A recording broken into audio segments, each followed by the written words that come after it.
So, hello everyone, and welcome to the keynote talk of the Irish Association for American Studies annual conference, the Alan Graham Memorial Lecture 2022. My name is Catherine Gander, and I'm the chair of the IAAS, and it gives me great pleasure to be introducing Professor Joy Porter this evening as our esteemed guest speaker.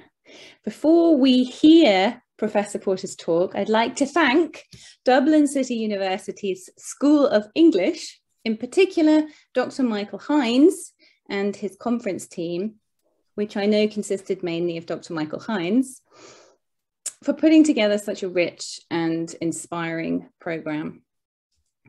I was just saying earlier to Jory, we've been here, the first day was amazing. Every panel I went to was fantastic. It was generative of ideas, of engaged discussion. And the research that we've heard is really at the forefront of new research in American studies. So American studies is in safe hands on the island of Ireland. I'd also like to thank Professor Porter for agreeing to join us for this conference. I'd like to thank all of the speakers and the delegates for sharing their research with us. I'd like to thank the people who are helping behind the scenes. So Thomas, thank you for that. And special thank yous also go to Sarah McCready, Tim Groenland, Carolyn Schroeter, and Kate Farmer for always going the extra mile for the IAAS. I really do appreciate it. A reminder that this event is being recorded and that we ask you to keep your microphones muted at all times unless you're called on to ask a question in the Q&A portion of the talk. Professor Porter will talk for around 45 minutes or so, after which I will open the floor to questions. The whole event will last around an hour and 15 minutes. Please refrain from asking any questions in the chat or otherwise until I open up the floor for questions. Obviously, it would be quite distracting otherwise, so thank you for that. Okay, without further ado, Professor Joy Porter is PI of the Treated Spaces Research Group at the University of Hull, which coordinates a portfolio of externally funded research with the aim of making treaties and environmental concerns central to debates about disciplines, policy registers, and public discourse. She is a PI of the Brightening the Covenant Chain, the AHRC Standard Research Grant, is currently a Leverhulme Major Research Fellow, and is the lead editor of the Cambridge University Press series, Elements in Indigenous Environmental Research. I love the Elements series. Her most recent books are Trauma, Primitivism and the First World War, which was published by Bloomsbury in 2021, and Native American Environmentalism, which was published by University of Nebraska Press in 2014. Now, you can catch the collaborative exhibition that Joy and her group organised, featuring the work of Anishinaabe artist and researcher Celeste Pedri-Spade until July at the American Museum and Gardens in Bath, UK, and digitally via the Treated Spaces website. So I will put that in the chat later. You're all very welcome also to attend the upcoming hybrid all-Indigenous webinar entitled Cultures of Diplomacy that Joy will be hosting on the 19th of May. So you can register again via the Treated Spaces website. Joy is also PI host 2020 to 2024 for British Academy Global Professor Gregory Smithers project, Native Ecologies, Traditional Ecological Knowledge and Climate Change. This is a very impressive CV. She was born, as we've just been discussing, in Derry, in Northern Ireland, at the height of the Troubles. And perhaps that's one of the reasons why all of her research, all of her endeavours, all of her projects seem to be committed to sharing traditions of mutual respect, of sharing learning and intellectual generosity across cultural divides. Joy, we're absolutely honoured to have you with us, albeit virtually, and we look forward to hearing your keynote talk for us today, which is titled Wildness and Indigenous American Futures. Thank you. Thank you so much. That was really, really kind. And it's been lovely already just to hear voices from home and to meet you, Catherine. It's wonderful. And thank you, Michael, for your foresight in planning this conference, which I think is a brilliant idea at a brilliant time. So this talk is called Wildness and Indigenous American Futures. Essentially, it's saying that the way we've thought about the wild, right, I've just lost my script because of what Michael just did. There we go, that's fine, it's back.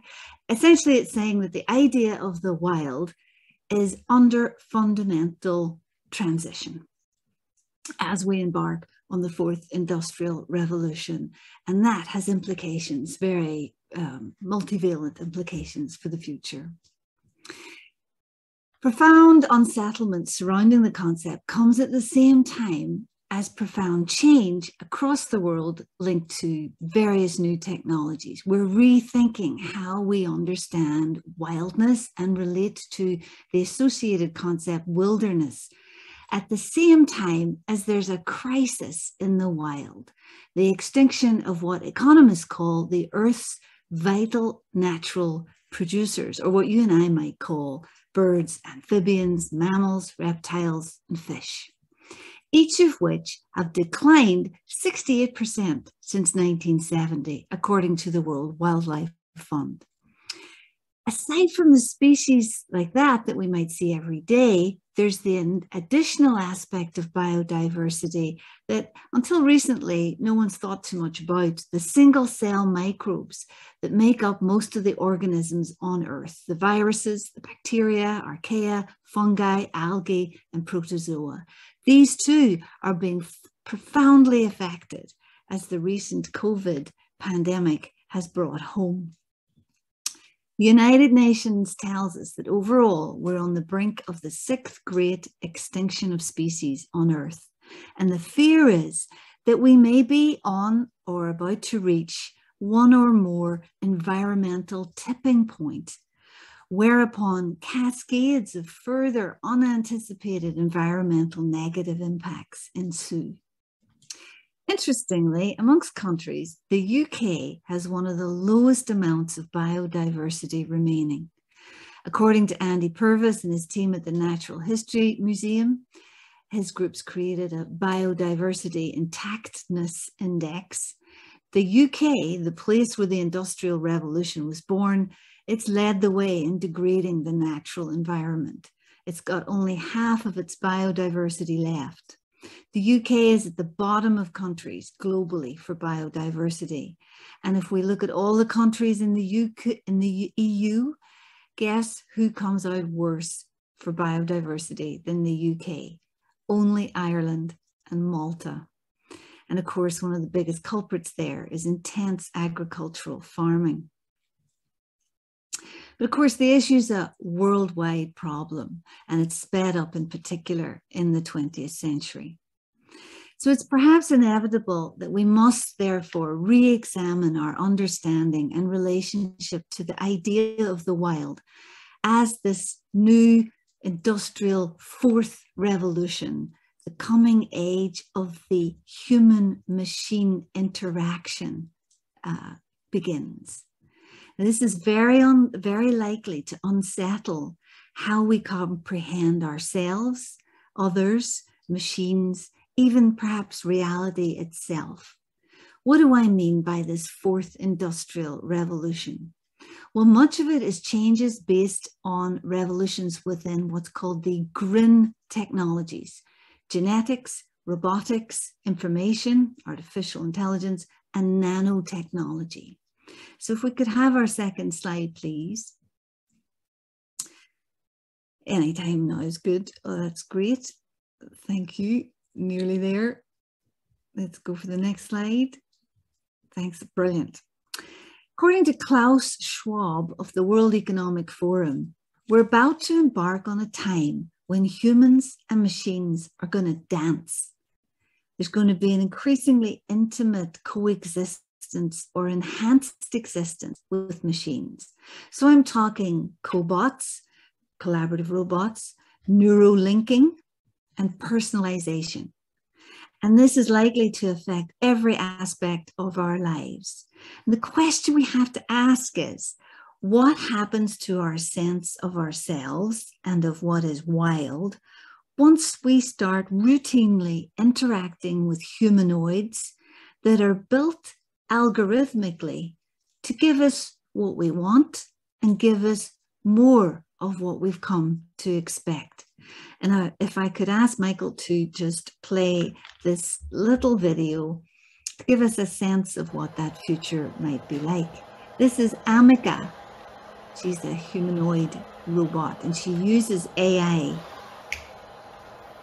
to learn what we might want. Have a look at her face and how she makes you feel. Consider how she makes you feel.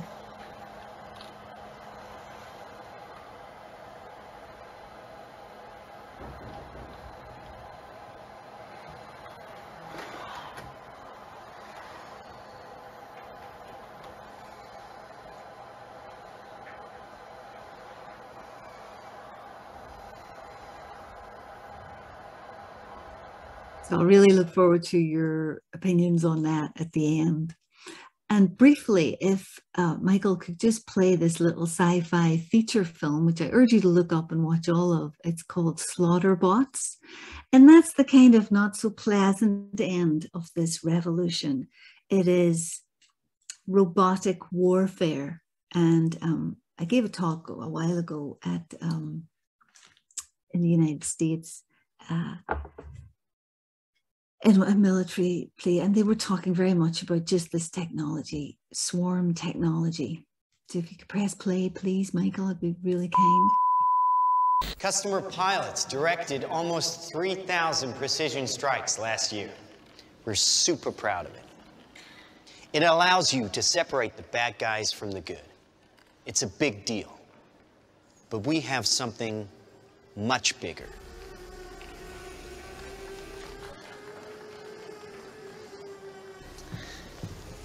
Your kids probably have one of these, right? Not quite. Hell of a pilot? No. That skill is all AI.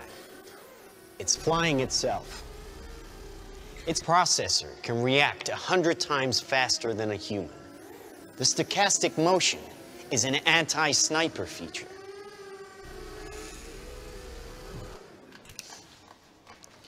Just like any mobile device these days, it has cameras and sensors, and just like your phones and social media apps, it does facial recognition.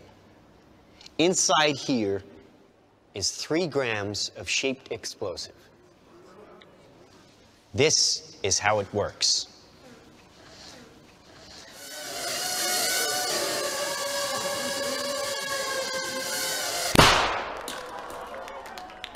Did you see that? Okay, if we can stop it there, please. And I'll leave you to watch the rest of Slaughterbots, which is very disconcerting, I think you might find. So robotics are a concern, but perhaps it's the genetics revolution that's round the corner that is the one that's most obviously going to impact how we perceive and understand wilderness or nature. So what I'm going to talk briefly about is gene editing, or gain of function, as it's called. Now, since 2015, when CRISPR technology was developed, we became, as a species, able to relatively cheaply alter the genomes of species. Now we can actually bring versions of extinct species back to life. If we could maybe have the next slide, please, that would be kind. And we can transfer genes from one species to another. I'll probably just repeat that. We can transfer genes from one species to another, and we can bring extinct species back to life. That blows my mind. I don't know how you might feel about it. Given that, the question then arises, if we are prepared to alter evolution in this way, and we're doing it, what are animals? And what are we? And what is species conservation? And what is it, if we're conserving species, that we're conserving? Most of the gene editing of plants and animals, it's called synthetic biology, that's done today is done not for conservation purposes. Biotech is a huge industry set to grow at 16% a year up until 2050. Very American industry as well. It was worth $750 billion in 2020. Synthetic biology can make changes happen in a lab in a few months or days that evolution once brought about over many millions of years. And one example of a genetically altered species that was released into the wild is the diamond-backed moth. It was altered so that it was less resistant to pesticides, and it was released in 2017. So synthetic biology, it's got the potential to transform how we experience and understand the wild, and enormous potential also to change the balance of how we understand developed and developing countries. Think about, for example, what Africa might be like if a gene drive was done, so altered genetics so that it passes through the whole species, that maybe altered or got rid of malaria-carrying mosquitoes. Third thing we might talk about is artificial intelligence. If we could have the next slide, please. And this is another mind blower. With artificial intelligence, it's the first time we've had on Earth an exponentially growing intelligence that rivals our own. And it's operating at a global scale, and it's capable of perceiving much more quickly than we can aspects of reality that we can't comprehend. It's possible that in a world in the future curated to us by artificial intelligence and superbly designed to stimulate us, that we may start to find other humans and animals disagreeable on a basic level, and we may, in a profoundly impactful way, lose the space in our lives for deep thought or analysis and contemplation. Of course, AI, like any technology, can be used for good or bad, and currently it is very impressively being used for conservation. Google Wildlife Insights uses AI. World Wildlife Fund is working with Intel to protect Siberian tigers. But AI, I think, has a profound future impact probably on how we'll understand the wild. So too will the new version of Facebook, metaverse, or the virtual reality world, however it's configured and whoever ultimately controls it. What is the metaverse? It's a highly tailored, seductive series of connected worlds full of avatars and holograms. One source says it's a $10 to $30 trillion opportunity over the next 10 to 15 years. And it's really interesting that Mark Zuckerberg's version of the metaverse is always one that's ecologically pristine, the beautiful world. However, in truth, the metaverse is likely to have a really negative environmental impact. The training of artificial intelligence models emits a lot of carbon dioxide, as does cloud computing. And this may well be something you want to consider when you're thinking about or pressured into by your children to buy avatars and virtual land, etc. Now, the question is, if we are seduced into virtual worlds, how much will we care for the wild, for the physical world and its creatures? How much will we care in an ever more stressful world where competition for resources continues to increase about the actual versus the digitally curated wild? Bear in mind that 1920 was when the United States had the largest number of horses. So it's only 100 years since every single American had daily contact with an animal. And how many of us today can say that? And I'm not thinking really about pets, who are a different thing really from animals in the wild as are conventionally understood. So there's enormous change happening in just that 100 years. If we could have our next slide, please. Finally, this fourth industrial revolution, big factor thing that's going to happen is nanotechnology. What's that? In essence, it's the manipulation of individual atoms and molecules at the nanometer levels. That's about 100,000 times smaller than the diameter of a human hair. At that scale, you can improve the qualities of materials and do a lot of stuff that could help save the environment. But there is also a serious pollution risk if nanomaterials get released into the atmosphere. They're so minute that they can penetrate the cells of living organisms. And if they are polluting, this could make them really difficult to eradicate. For example, they can cross the blood-brain barrier. Basically, we just don't know what the impact of manufactured nanoparticles is on the environment or on ecosystems. There's a great writer called Bruno Latour, and he said, the future, we have to learn to love our monsters. And there's been a lot of interesting work on how with all this fourth industrial revolution work, the language used is dictating the form that the work is growing into. So there's a lot of language of editing, which is, is from writing, and talk of the book of DNA. And we also talk about a chassis within aspects of synthetic biology. So if you're interested in that, look at Jane Calvert's work from Edinburgh. So you've got engineering language, using language from other disciplines. I think this fourth industrial revolution puts the existing debates surrounding the wild as a concept into a completely new perspective. And you may be very familiar really with the American trajectory of thinking surrounding the idea of the wild. A lot of it, I think, can be traced back to Raymond Williams, the Welsh novelist and literary critic at Oxford. And he wrote this book, Problems of Materialism and Culture.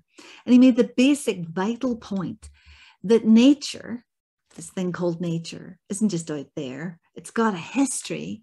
And ideas about nature are always reflections of what we feel is missing. They are, he said, the projected ideas of men. How we understand nature is what we choose to project onto it.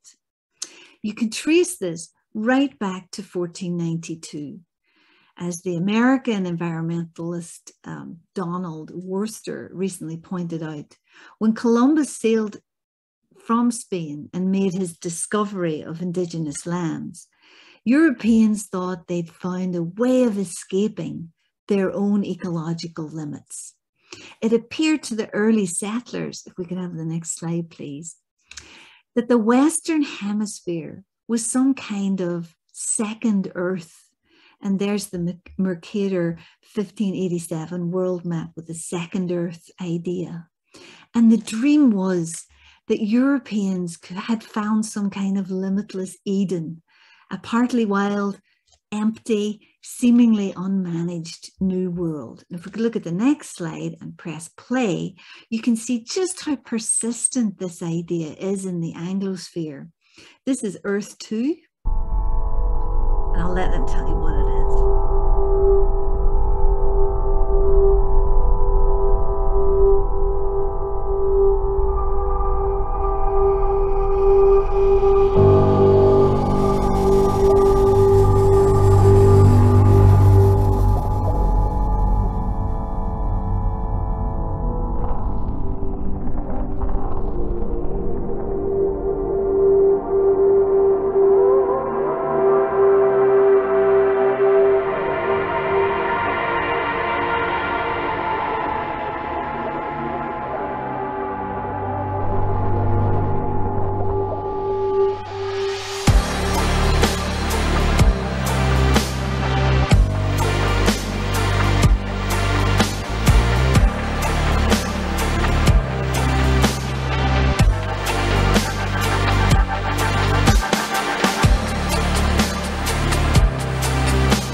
Just stop it there. So you can see that this desire to remake the world and have limitless ecological potential, it's very deep inside us. And maybe we should all get together and buy Dublin and rewild it. And maybe that's the answer. But maybe you could forgive settlers when they first came to the New World for falling for that illusion that they had limitless resources available to them. After all, it would take over 500 years for there to be more people living in the New World per square mile than were living per square mile in Europe prior to Columbus's voyages. Aside from the wealth of colonizable space, the New World also offered a seemingly infinite cornucopia of resources: precious metals, food, wood. In stark contrast, hunger and ongoing access to quality woods were dynamic and significant issues across Europe. As indigenous lands were progressively colonized, the bounty extracted created a feedback loop that fed Europe's children, who in turn emigrated to the New World to benefit from the dividend as it continued to be realized from colonization. This dividend was, in essence, a giant swathe of fertile soil, vast, useful, diverse forests, bodies of water that teemed with fish and game, nearly every mineral then known to exist, as well as, or so it seemed, unlimited fresh water, at least until settlers reached the deserts of the West. Now, key elements of Christian thought and expansionist ideology aided this Bonanza approach to settlement. If we could have our next slide, please. And there's Bonanza, which some of you of a certain age might have grown up with on TV in Ireland. And I actually know of a Ponderosa Ranch in Ireland as well. And that's the ranch of these lads from the Bonanza TV show. Whereas indigenous traditions spoke of interconnected kinship relationships with inanimate and animate entities and versions of a great spirit or great mystery embodying the life forces of nature, European and Euro-American Christian traditions imagined humans to be the only species on Earth that had been created in the image of an omniscient God.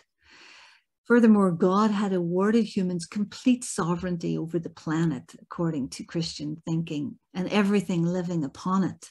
Be fruitful, multiply, replenish the earth, subdue it, have dominion over the fish of the sea, over the fowl of the air, and over every living thing that moveth upon the earth, said the Bible. So it's not a kinship relationship. It's a superior-inferior resources approach. Now, this point was made brilliantly by the American historian Lynn White in a 1968 very influential essay that's subsequently been criticized, and there's been talk of the Christian stewardship idea and so on. But it is still the case that that idea that the indigenous world was underutilizing God's bounty, that justified a lot of westward expansion.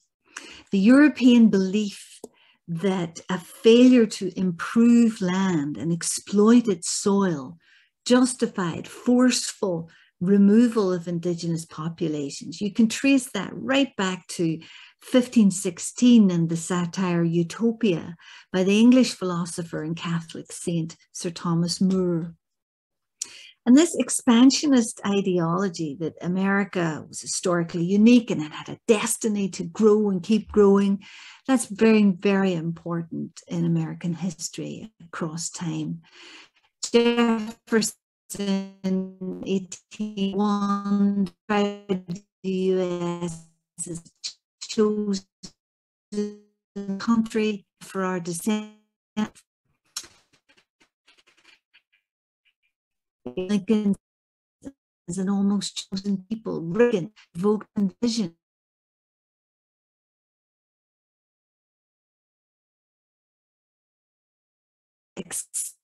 Exceptionalism.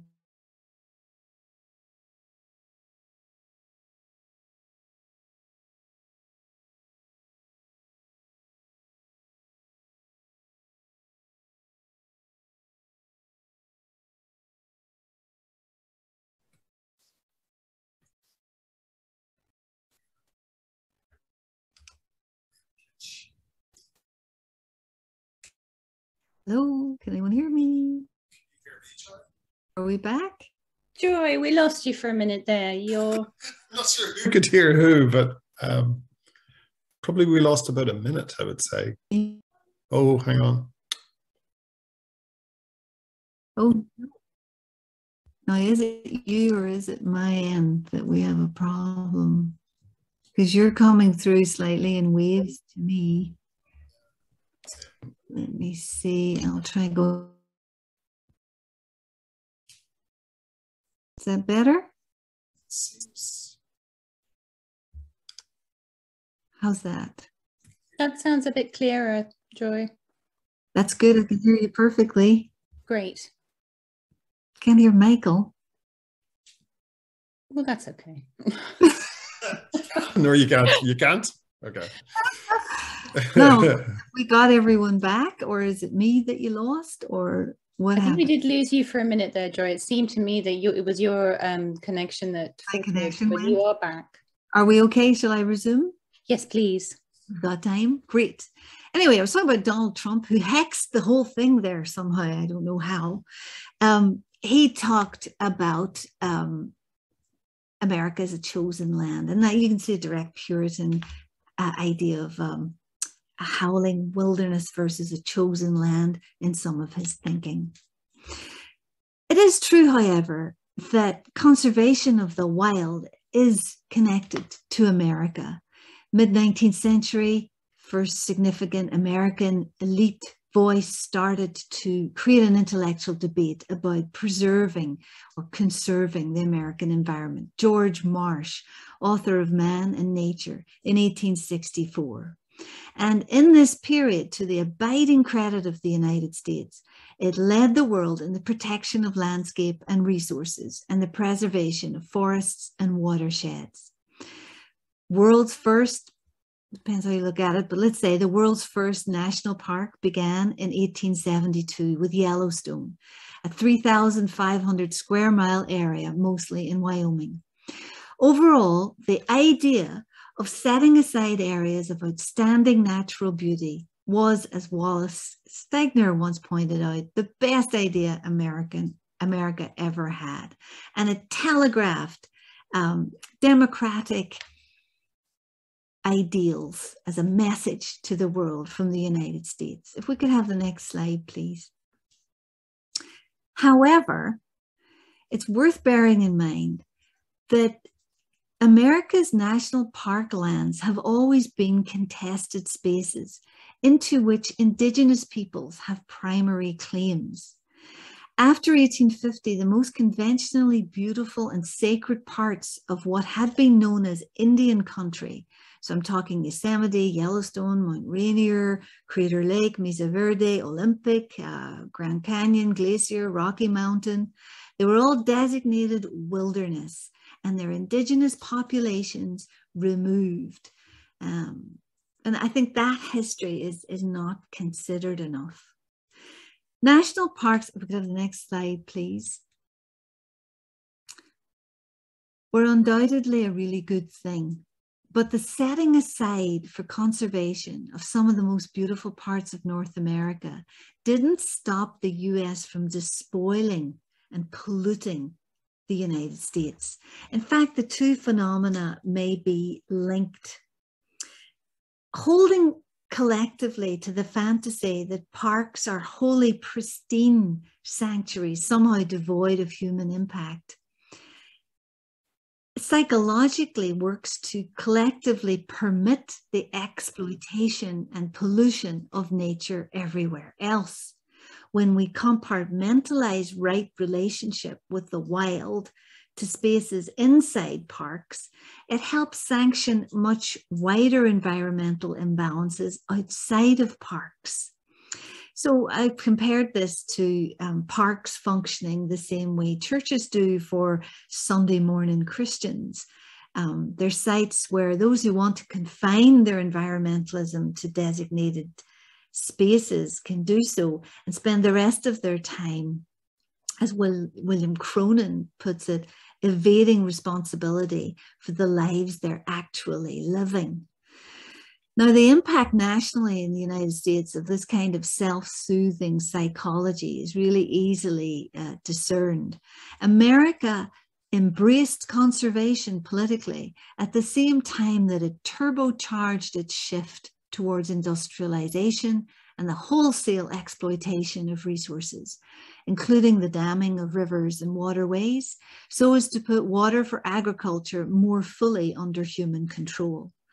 As the nation shifted to using coal instead of wood and greatly expanded its steel industry, its planning became consistently geared towards maximizing growth via the use of resources outside of national park lands.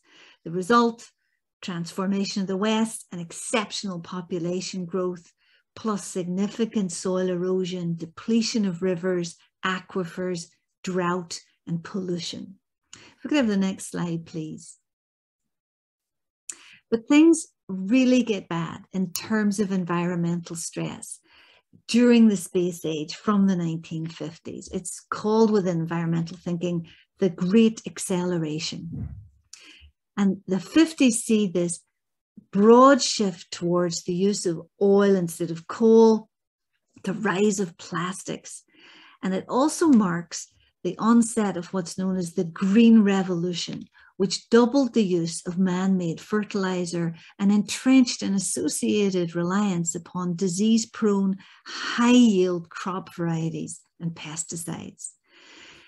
Now, a primary commitment to growth remains the dominant social paradigm within the United States, and in many ways, it's foundational to the American way of being.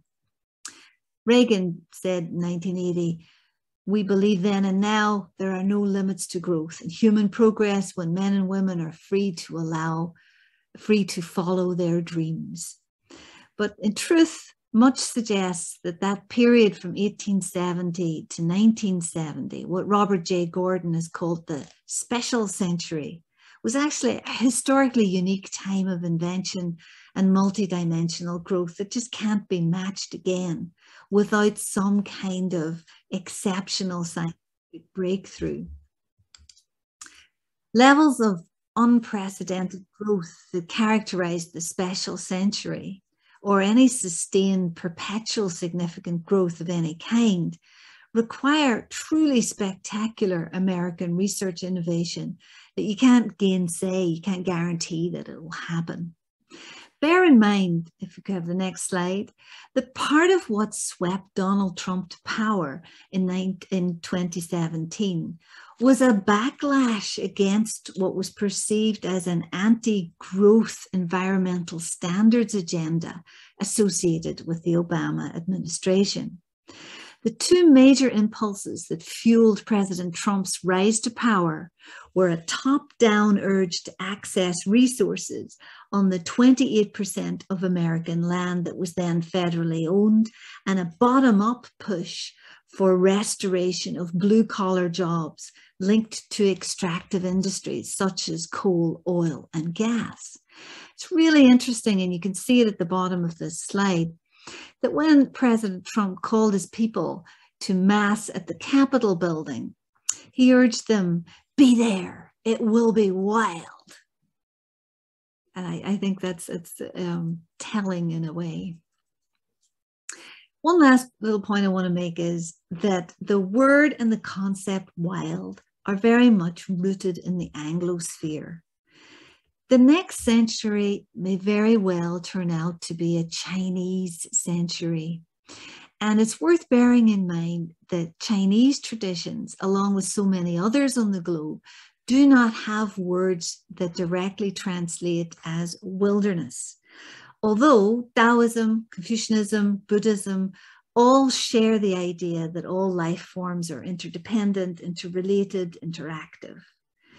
For some Chinese, the idea of wilderness is associated negatively with the great northern wilderness, that's the northeastern corner of China, where dissidents and youths were sent to farm wetlands in very harsh conditions in the mid-20th century.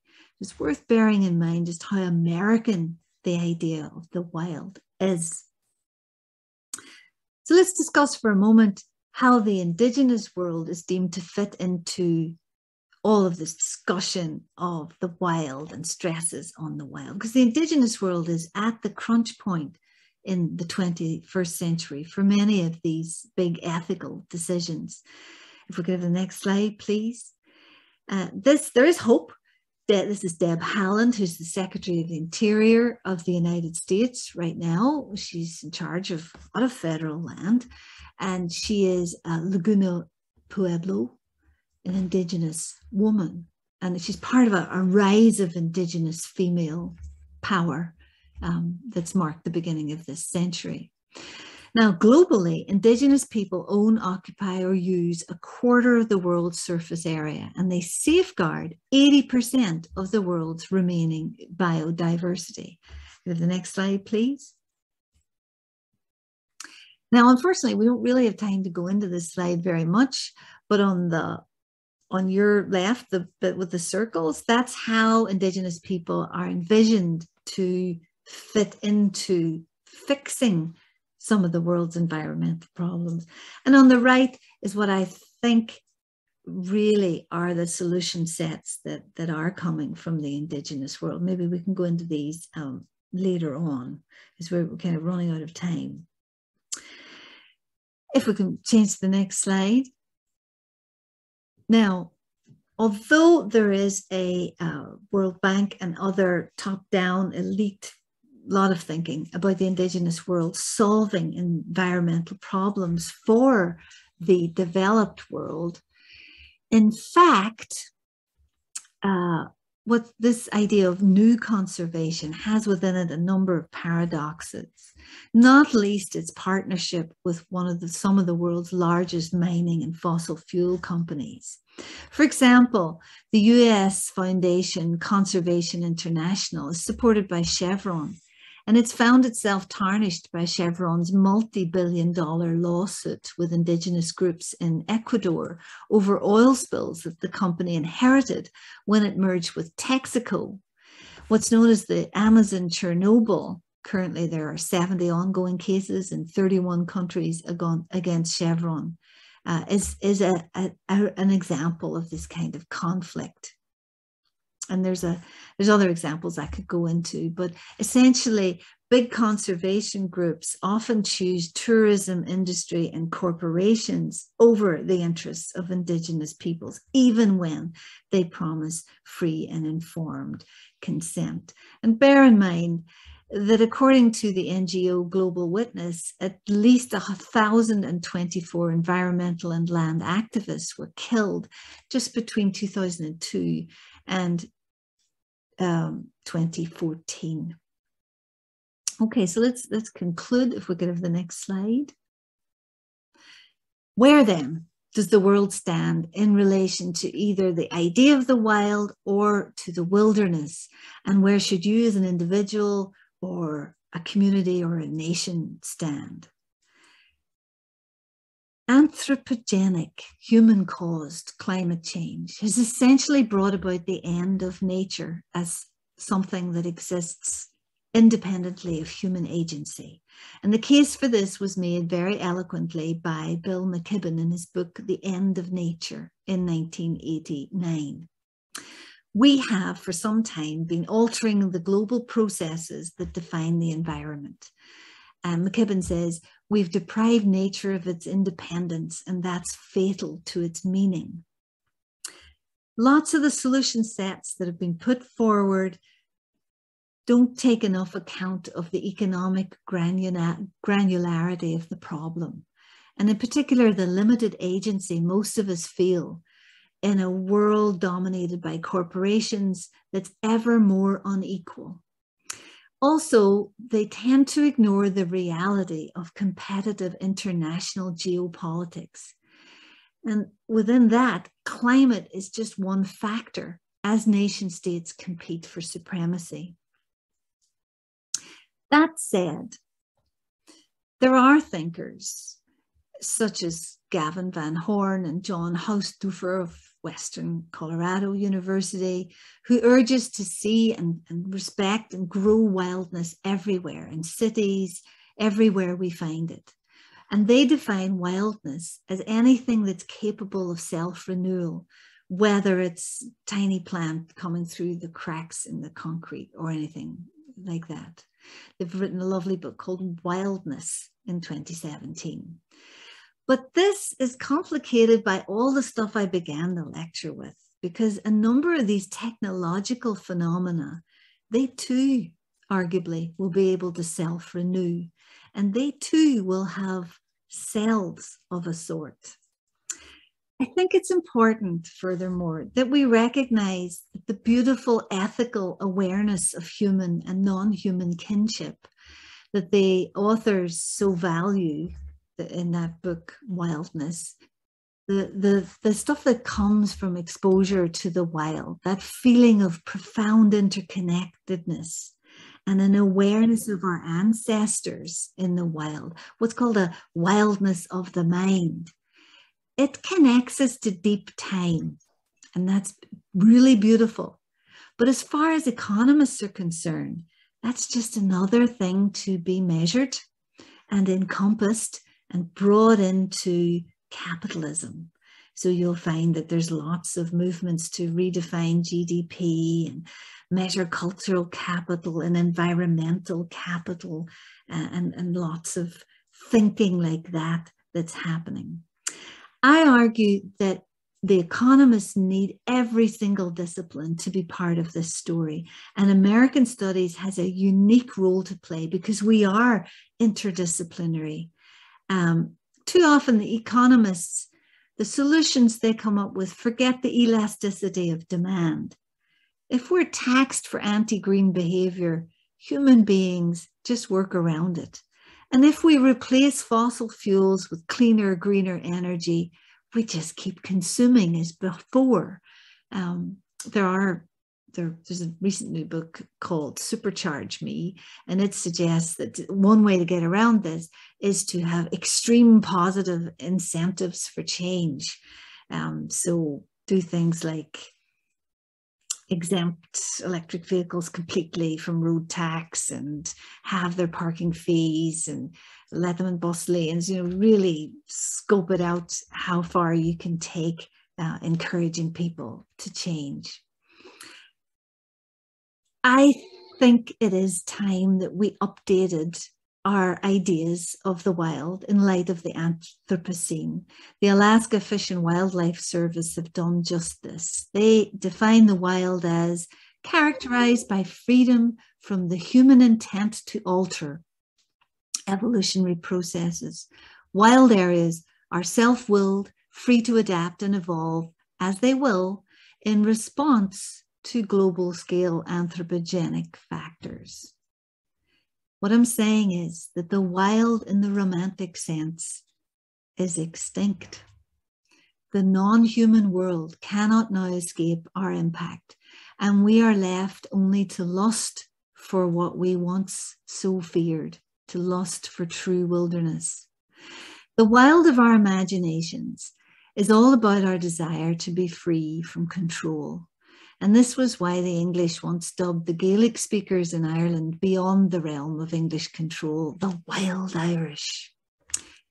As we embark upon an ever more intimately technologized world, we do well to remember Thoreau's less quoted insight about the dangers of men becoming the tools of their tools. To combat this, we must seek out unmediated experience and recognize that we are not actually in control, and certainly not in the cosmic sense. After all, in planetary terms, we are protected as a planet by a cocoon, the atmosphere, and it's just 69 miles from wherever you are and wherever I am until you get to the cold, silent dark of space.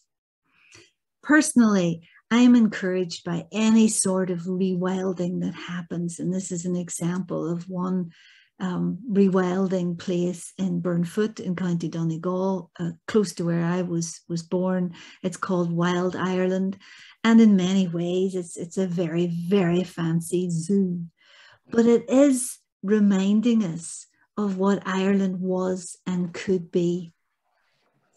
The 2019 report found that 85% of Ireland's habitats had unfavourable conservation status, and almost half of Ireland's habitats were in decline.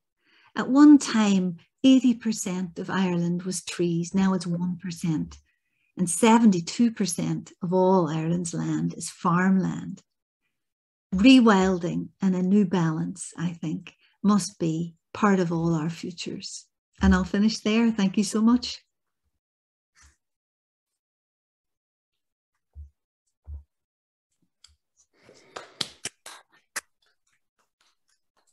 Wow.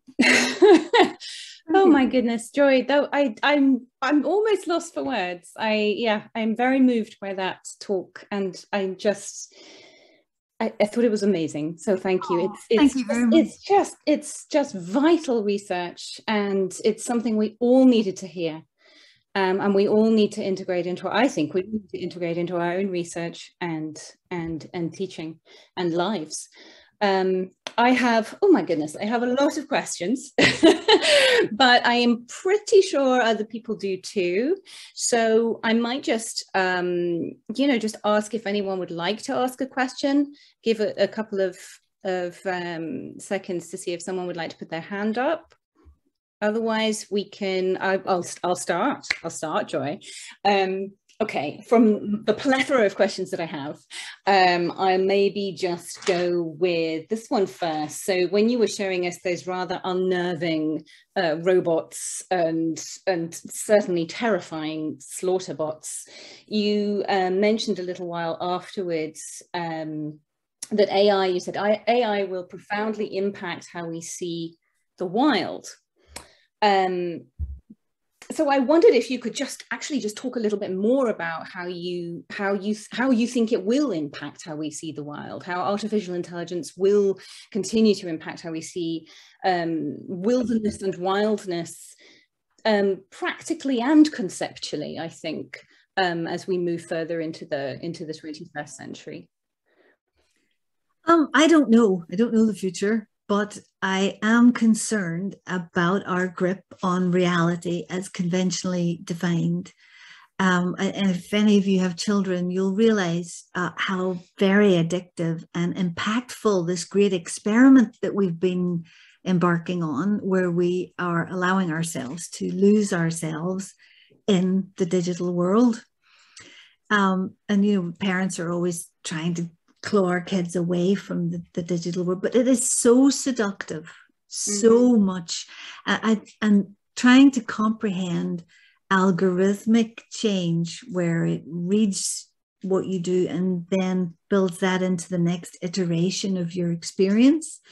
That exponential change where something gets better and better and better and better is highly addictive. And I personally,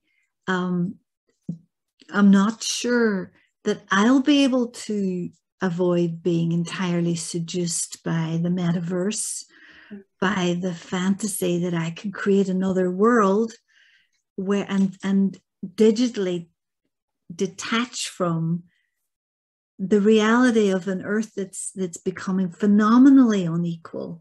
The number of super trillionaires going to space or billionaires going to space is evidence of that inequality. And it's a concern. There was a film came out a couple of years ago called Ready Player One. Oh yeah, I was just about to mention that actually. Very prophetic, and my kid was going, "You gotta see this, Mom." It's not exactly that enjoyable a film, but the concept is telling. And it does make you look at all the existing literature about wilderness and wilderness thinking and find it almost quaint. I think what you said about, I think one of the last things you said about our sort of romantic conceptualization of the wild as is extinct, almost brought me to tears because I realized how accurate that statement was, and I hadn't heard anyone say it in such stark terms, and use the language of ecology as well, with extinction, to talk about the romantic sense of the wild as something that is extinct. That was, yeah, that's going to stay with me, Joy. Okay, during the conference today, we had a number of kind of discussions about the sort of difference between wildness and wilderness. And, I think, and also in my own research, and I look at poetry by Indigenous Americans who are sort of returning to the land and thinking about the lands in lines similar to what you were outlining, kinship. I explore kinship quite a lot, and reciprocity in my own work. And you touched on that, the connection between Western environmental narratives and colonialism and patriarchal colonialism, and how actually kind of rewilding in the US was sort of led by that sort of Euro-American kind of patriarchal colonial kind of enterprise, if you like, where scholars are now coming out against some of the imaginary behind this and saying, well, it acts as a vehicle for the exclusion and erasure of Indigenous people and their histories on from the land. So would you be able to speak more about the connections between wildness and colonialism? Just before I say that, I just wanted to make the point about the reason why this is so emotional for us. And I think it's to do with the decline of magic, to do with this idea that, I mean that in the Kitana sense, it's to do with the decline of a spiritual worldview. And I think for many of us, even if we haven't articulated it, the idea of mountains, the idea that there is somewhere out there that's pristine, that is truly wild, is somehow sustaining. And when you actually recognize that we are now in a kind of post-wilderness era, and that process are all going to accelerate through synthetic biology in particular, there is a sense of tristesse, of trauma, of grief that's aside from the decline in biodiversity. And I think it behoves us to think about it more and talk about it more and articulate that this has impacts beyond the biologists, and it shouldn't be owned just by certain disciplines. It should be talked about across the interdisciplinary spectrum. So you wanted me to speak about the difference between wild, wilderness and colonialism. I suppose wildness is discrete from the idea of wilderness, because wilderness is linked to the Wilderness Act, which is very much that dichotomy. Wilderness is where man is not. But the idea of the wild is more of an idea of something that's self-directional, that's truly free and self-sustaining and can grow itself and control itself as an entity. And colonialism, the scholars that have been criticizing over the last 10 to 15 years have been imbricating critiques of wilderness with colonialism and have been suggesting that the two are intertwined. So that is a hopeful thing. If we cleanse ourselves from the romantic ideas of wilderness and see it as imbricated with the setting up of, because conservation as a word isn't that far from reservation, is it?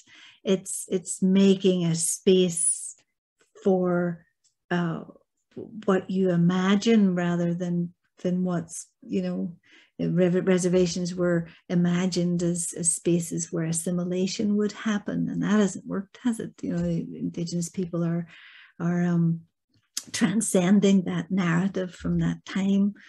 So it may be that it's a good thing that we're cleansing ourselves of ideas of wilderness that were hand in hand with expansion and with colonialism, but how we think about the wild, or what the space is for the wild, in this new 21st century is yet to be worked out. And it's very, I think, difficult. It's difficult even to know how we're going to relate to the middle ways, the gardens, the zoos, the managed spaces versus the completely fictionalized, perfect metaverse world. I think these are choices that we have to make collectively and also as individuals. And I have to be honest, I don't have the answers. And I can see that for future generations, it's going to be an ongoing challenge. Yeah. Thanks, Joy. Please, if anyone has any questions for Joy, well, no matter how sort of broad or detailed, please feel free to put up your hand. Okay, so okay, so Michael and then Pat and then Thomas. Thanks very much, Joy. Really, you said you were going to scare us, and I think you succeeded. And if ever, just that whole kind of thing where it's instead of, we find it so much easier to ignore catastrophe rather than to avert it. And I think it's striking, even some of the recent examples of things where you would think people would get mobilized. And you made reference to Chevron. I'm particularly thinking about the Stephen Donziger case that's going on in the US at the minute, where, you know, the lawyer has been under house arrest for representing Ecuadorian groups. But even the problem with that story seems to me that it's turned increasingly, even with people who are sympathetic to the predicament or whatever's going on, they've turned it into a story more about the abuse of legal practice and jurisprudence in the United States. And while those are legitimate concerns, we get farther and farther away from what actually has already happened in Ecuador and what continues to happen in Ecuador. And it seems to me that's sort of representative of the perceptual problem that we have, that the real catastrophe is we're still keeping it at arm's length because I think we get ourselves excited about the legal problem because we think that's something somebody might be able to expedite. Do you think that's kind of representative of what happens more broadly? I think that's a brilliant point. And I think the processes of denial are myriad for us all. These are large existential problems that it's vital we don't panic, but at the same time, we need to intellectually address, and our young people need to address, and we need to vote according to what we think is right. I think, though, that it's a problem when we see the environment as discrete from big issues like geopolitics or the power of corporations. I think, you know, you can look at the legal case and talk about sovereignty and rights agenda and so on. But there are big factors here at play to do with the growth of inequality. That graph, that Gini coefficient, has gone through the roof in the last 50 years in particular. I think these are what they call wicked problems, where they're all at the interstice of multiple circles. And I think it's dangerous to look at environmental issues just on their own. We need to see them in terms of larger factors and have empathy. You know, we were talking earlier, and members of my own family work on discovering oil, and from their perspective, it makes perfect sense, and they feel they're doing the world a favor by supplying necessary fossil fuel. You know, I think it behoves us to look at this in a multi-dimensional way. You're asking us to imagine Ireland without farms as well, which is kind of an interesting perception. Did I say anything more shocking? I want not quite. Bears and wolves and lynxes and woolly mammoths. Now we're talking. I'll let somebody else in to speak, Joy. Thank you.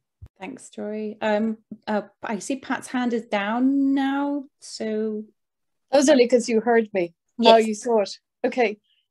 Joy, that was stunning, staggering, fantastic. Thank you so much. I'm an interloper. I'm not an Americanist. I've kind of zoomed in from early modernity. I'm a colleague of Catherine's. And I just wonder, I mean, you talked about quaintness, the quaintness of our view of nature and the tristesse. I mean, just imagine the tristesse of somebody who's a literary historian who deals in the past, because there is that sense, you really mobilize us. And I feel like we should be going out and doing something now, immediately afterwards. So the question I want to ask you really is about what is the, it's kind of like a confessional thing almost. What is the point of doing historical research? What is the point of recovering the origins of this terrible trajectory that we're on? In the sense that, that we can see it happening, we can watch it happening, but it's a car crash that we just keep watching in real time, time after time. And you would like to think that we could kind of give a message to the present by understanding how the past has brought us to this pass. But I do think that there's also a terrible tristesse about the quaintness of our enterprise. The way I deal with this is I think of myself in deep time. And this is a lesson that various Indigenous people also pass on, that seeing yourself in terms of your ancestors is a very heartening thing to do. You are the product of your ancestors. And there is this long history of people who've survived and struggled. And if you're Irish, they've probably fought the land really hard and don't see it in romantic terms at all. They've really hard-wrung survival has allowed people to be alive today. But I think the value of literary history that you're doing and history at all is that it allows you to see yourself as the product of ancestors in the past, and also think of yourself as a potential good ancestor for the people who come after you. The Haudenosaunee talk about the unborn faces, thinking about the unborn faces of the future. And if you see yourself as part of a story that you don't know the ending of, because we don't, we can do our best, we can analyze, we can think, we can measure, God knows we measure, but we don't actually know the end of this story. All we can choose is to make the best choices we can at our point in that ancestor trajectory. And for me, that's how I cope with it, but everyone will have their own answer. But I also really believe that academics have been too stuck in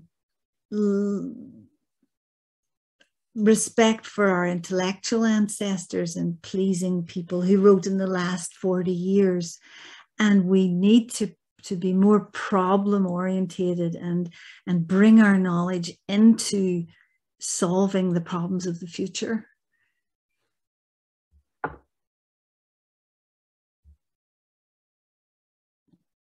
Thanks, Joy. Thank you so much. That was an inspiring answer. Thank you. I think we have time for, I think, maybe one more question, and that's from Thomas. Hi, Joy. That was really, really fascinating. My question was mostly about the Earth 2 thing that you had mentioned. And I thought it was interesting that you brought that up, because it is a blockchain project. And like you noted, they take up so much energy and they're just dreadful for the environment in general. But one of the big draws for these things, and one of the reasons that they get so much interest online, is because a lot of fringe groups see NFTs and this kind of metaverse, along with stuff like Ethereum or whatever. They see all of this as representing a new Wild West, because it's, decentralized and non-government regulated. And I was just wondering what you think about that particular choice of words that I see on the internet all the time, where people see it as this Wild West utopia, where people are free to deal as they wish. I just want to know what you think of that language of co-opting that term Wild West in terms of online. I think that's a brilliant comment, and it gels strongly with what Pat Palmer just said, because we are replicating the past, aren't we? We've learned nothing really. We're just trying to relive the 19th century in some kind of 21st century fantasy, which is very sad, because we've been sold this idea of freedom, of growth without limits, and it's a profoundly individual idea as well. It isn't about community.